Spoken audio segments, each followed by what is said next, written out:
সরেয় অজগরটি আছে তেরে, সরেয়া আমটি আমি খাবো পেরে।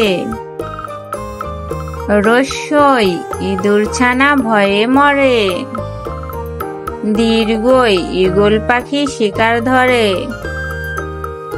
রস্যৌ উঠ চলেছে মুখটি তুলে,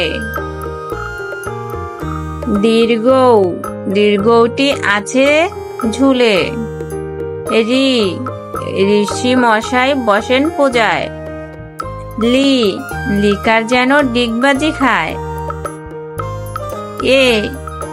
এক্কা গাড়ি খুব ছুটেছে, ওই দেখো ভাই চাঁদ উঠেছে। ওল খেয়েও না ধরবে গলা, ওষুধ খেতে মিছে বলা। চ্যানেলটি সাবস্ক্রাইব করে দিও সোনামণিরা, বেল আইকনটি বাজিয়ে দিও। Bye bye.